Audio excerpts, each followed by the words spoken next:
हाय, अगर आप मुझे नहीं जानते हो, my name is Nishant Kumar and I am a practicing advocate at high court of Delhi. So आज हम बात करने वाले हैं एक ऐसे व्यक्ति के बारे में जिन्होंने अपनी जिंदगी के कीमती 20 साल जेल में गंवा दिए। जी हाँ, आपने बिल्कुल ठीक समझा। आज मैं रिव्यू करने वाला हूं विष्णु तिवारी जी की एक फुटेज का, जो है उनका इंटरव्यू फुटेज। ठीक है, और आज मैं आपको बताने वाला हूं वो रीजन जिसकी वजह से महिलाओं पर कोई कार्रवाई नहीं होती है। मतलब जब भी महिलाएं झूठा केस फाइल करती हैं, बहुत सारे केसेस हुए हैं अभी हाल ही में, लेकिन महिलाओं पर कार्रवाई क्यों नहीं होती है, क्या वजह है। आई बेट कि इस वीडियो के एंड में आपको वो रीजन पता होगा, किसी और को पता ना हो, आपको जरूर पता चल जाएगा। So without wasting time start करते हैं।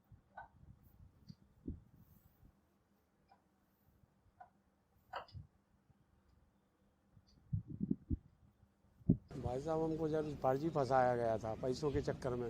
उनको पैसा मिला था, सरकार से भी पैसा मिला था, दूसरी पार्टियों ने, दूसरे लोग बागों ने उनको पैसा दिया था। कुछ लोग जो हमारे विरोधी थे, ज़मीन जागा के मतलब विरोध में रहते थे, उनने फंसाने की कोशिश करी थी हमें।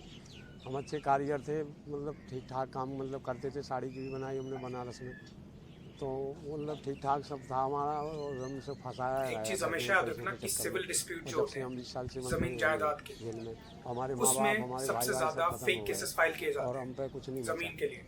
तो हमारे वकील सब खा गए। रिकवरी भरी थी ज़मीन बेच के, वो भी पूरे पैसा खा गए, वकील भी, रिकवरी का भी। तो 30% भरने पड़ता है, बता रहे लोग बाग के 3% भरने पड़ता है, लेकिन हमारे पिताजी पैसे थे सीधे साधे से, उनने पूरा पैसा भर दिया था। और उस टाइम आज 10 लाख की एकड़ नहीं मिलेगी वो ज़मीन, जो हमारी 40,000 की एकड़ बिक गई और बर्बाद हो गए। मकान भी गिरा पड़ा है। विष्णु जी, ये बताइए कि सब मौतें हो गई हमारी, 4 घर में मौतें हो गई, 4 घर में मौतें हो गई। हम तो क्या कर सकें, हम बेकार हो गए, 20 साल में टूट गए। किससे शिकायत शिकवा अपना रोते, कोई सुनने वाला भी नहीं था। 4 दीवारी के अंदर कोई नहीं सुनता। ये तो समझ लो ऐसे काला पानी जैसी जेल है, इसमें कोई ऐसी वो नहीं है कि कोई आदमी सुनने वाला हो, और कोई अंदर मीडिया नहीं जाती कि किसी से अपना दुखड़ा भी रो सको। और न फ़ोन की, हमारा फ़ोन भी नहीं, जब से फ़ोन की व्यवस्था हुई, जब से फ़ोन भी नहीं करवाया गया। फार्म भी हम पे रखा रहा, वो भी हमारा पास नहीं हुआ।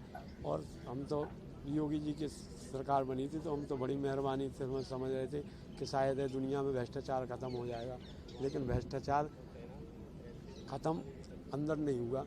बाकी बाहर तो हुआ है, उनने बाहर तो कर दिया भ्रष्टाचार बदमाशों का, और सही चला रहे हैं सरकार, लेकिन अंदर भ्रष्टाचार अब भी है पूरा बरकरार। क्योंकि वहाँ लोग बाग मर रहे हैं अटैक से, पानी की व्यवस्था नहीं, खाने की व्यवस्था सही नहीं, और बिल्कुल बहुत परेशान है। कई आदमी तो छूटने की स्थिति में थे, जो 2018 और 19 में 18 में छूटे गए, 19 और 20 में छूटे ही नहीं गए आदमी। मतलब इस तरीके से अभी कागज़ वागज गए थे, और बहुत बड़ी व्यवस्था है। हम बताओ, हम रहेंगे कहाँ, हम पर तो घर भी नहीं है रहने को।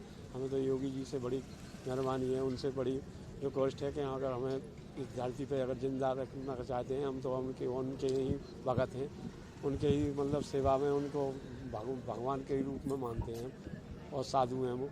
और बहुत बढ़िया जेल से बाहर वो चला रहा है यूपी सरकार, बढ़िया से चला रही मोदी जी। तो हम तो उन्हीं से ही रिक्वेस्ट कर सकते हैं कि जो हमारी बर्बादी हुई, वो हमारी बर्बादी और हमें तो उन्हीं से उम्मीद है। वो बहुत कुछ कर उस टाइम 17 साल की थी। किसी के लिए वो कैसे भी हो, लेकिन इनके लिए वो डेफिनेटली की बात करूँ, दैट्स अ अब फैक्ट। तो 37 साल की है, 37 46 ये पेपर में कागजों में 37 साल हो। हाँ, कागजों में मतलब 37 साल हो रहा है, मतलब ऐसे, लेकिन 46 साल मतलब हमारा पूरे थे। महसूस तो हम कर रहे हैं कि सर हमें बाहर की दुनिया की आज़ादी मिली है, लेकिन ऐसी आज़ादी देखो, उम्मीद है हमें उनसे, सरकार से, और उनसे जब हमारे जजमेंट में हमारा जज ने हमारी नहीं सुनी। हमारी गरीबी स्थिति का वो हुआ है, तो पैसा नहीं थे, हमारे पिताजी ख़त्म हो गए थे, तो वकील ने भी मना नहीं करी, वकील ने मना कर दी बहस करने से। जब से हम तो जेल ही में हैं, अब क्या उम्मीद करें हम शरीर से ना टूट गए, अंदर से कुछ नहीं बचा हम में, परिवार हमारा नष्ट हो गया, भाई माँ बाप सब खत्म हो गए। तो हम बताओ क्या करें। अब एक भाई है हमारा छोटा, वो भी मानसिक तनाव में रहने लगा है, शादी नहीं करी उसने, सब कुछ परिवार में उजड़ गया, ज़मीन बिक गई। अब हम क्या कर सकें, हमें तो उन्हीं से बस योगी जी से ही। शादी वादी भी नहीं हुई थी आपकी? तो शादी भी नहीं भाई हमारी, तो हमारी शादी का टाइम तो जब ही होता कुछ दिन समय उससे पहले ही हम जेल में आ गए।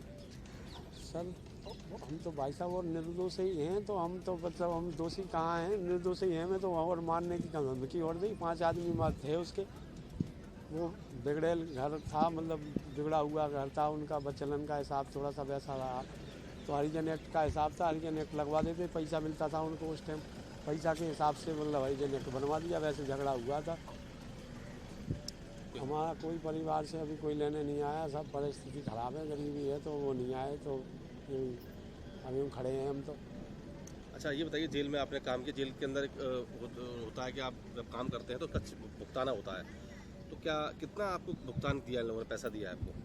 बहुत साल पहले, अभी कुछ समय से ही 40 रुपया देने लेने लगे जी, उसमें भी 15% हमारा कटता था, और पहले 10 रुपये मिलते थे बेलकारी के। हमारे से ये हाथ हैं हमारे, ये हाथ देखो जी चट्टे पड़ गई, इसमें मतलब करते करते बेलते बेलते, और बस यही रहता था, कुछ नहीं। 10 रुपये मिलते थे, और वहीं की वहीं कूपन मिलते थे, सामान वामान दिया जाता था, बस ले लो, और कुछ नहीं। हम पे आज तुम रिहा हुए तो कुछ दिया है जेल से? हमारे पास कूपन थे, तो 600 रुपये के कूपन हम पे बदले निकाले। Thank you and Times of India for this footage. Okay, so इस व्यक्ति की पूरी जिंदगी खराब हो चुकी है। जिंदगी के 20 साल इन्होंने बिता दिए जेल में। उन 20 सालों में, ठीक है, ये कुछ भी कर सकते थे। हो सकता है कि आज ये आईएएस होते या आईपीएस होते, तो इनकी जिंदगी क्या होती। लेकिन इसका जिम्मेदार कौन है? वो लड़की, वो लेडी, डेफिनेटली यस। लेकिन सिर्फ वो लड़की क्यों? अब प्रॉब्लम पकड़ने की कोशिश करते हैं, इसकी जड़ को पकड़ने की कोशिश करते हैं। ठीक है, ऐसा क्यों है? क्या इस पर किसी ने विचार किया कि ऐसा क्यों है? महिलाओं को सजा क्यों नहीं मिलती है? क्या वजह है? इसका सबसे बड़ा एक रीजन है, और वो ये है कि कानून नहीं है। कोई कानून नहीं है जो महिलाओं को सजा सुनाए अगर वो फेक जो रेप केसेस हैं, सेक्सुअल हैरेसमेंट केसेस हैं, डाउरी केसेस हैं, और डोमेस्टिक वायलेंस केसेस हैं, मेंटेनेंस केसेस हैं, ये जितने भी फेक केसेस फाइल होते हैं, ठीक है, उनके ऊपर कोई सजा नहीं है फीमेल को। लेकिन कानून है कि महिलाएं मेल्स के ऊपर ये केस डाल सकती हैं। लेकिन ये कानून नहीं है कि अगर फेक केस डाला जाता है तो मेल क्या कर सकता है इन महिलाओं के साथ, या इन महिलाओं को कितनी सजा है, ये कोई कहीं पर भी डिफाइन नहीं है। अब थोड़ा और डीप चलते हैं। ये कानून कौन बनाता है? सरकार। तो जिम्मेदारी किसकी है? मेल्स को इंसाफ दिलाने की जिम्मेदारी किसकी है? किसके कंधों पर है? अगर हम एक पार्ट की बात करें, ठीक है, जुडिशरी है, लेकिन जुडिशरी क्या करती है? इंटरप्रेट करती है लॉ को। लॉ कौन बनाता है? वो बनाती है पार्लियामेंट, सरकार। अब यहां पर सरकार चाहे कांग्रेस की हो, चाहे बीजेपी की हो, मुझे फर्क नहीं पड़ता, या कोई और हो, ठीक है, मैं सबकी बात कर रहा हूं इस वक्त। ये लोग किस तरह के लॉ बनाते हैं? जिनसे इनको फायदा हो, इनको मुनाफा हो, ऐसे कानून बनते हैं। जो सरकार कानून बनाती है, मेरे नजर में वो दो तरह से बनाती है। पहला, वो कानून बनाती है जिससे सरकार को मुनाफा ही मुनाफा हो, पैसा आए खूब। आप देखो जरा नजर मार के किस तरह के लॉज पास हुए हैं पिछले कुछ सालों में भी, मुनाफा चाहिए। या दूसरा, इस तरह के लॉज बनाते हैं एक स्पेसिफिक कम्युनिटी के लिए, कि उस कम्युनिटी के लिए हम इतना अच्छा कर देंगे कि उस कम्युनिटी के सारे वोट्स हमारे पास आ जाए।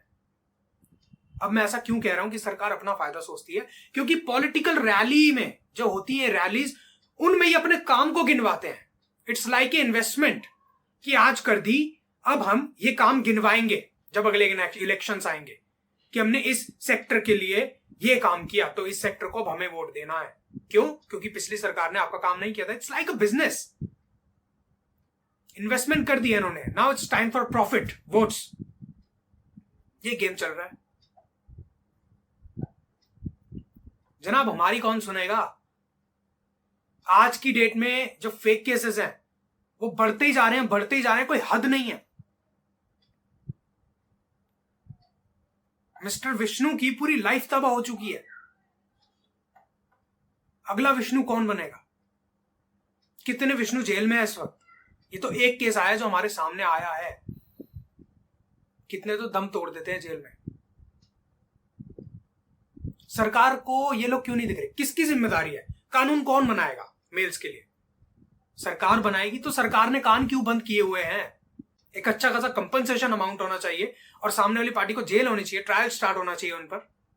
लेकिन नहीं, इस तरह के कानून नहीं बनाए जा रहे हैं। फालतू की बातें हो रही हैं, बस कमर्शियल इंटरेस्ट देखा जा रहा है। और ये वो रीजन है जिस वजह से महिलाएं खुल के झूठे मुकदमे फाइल करती हैं। क्यों? कानून नहीं है। और किसकी लाचारी है ये?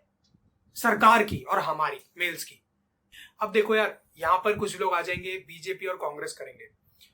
मेरा पर्सपेक्टिव इस वक्त वो नहीं है। प्लीज, मैं हाथ जोड़ता हूं सबके आगे, और जो भी कमेंट्स करने वाले हैं अभी कि बीजेपी के फेवर में हो या कांग्रेस के, मैं हाथ जोड़ता हूं आपके आगे। मुझे नहीं पढ़ना उस डिबेट में।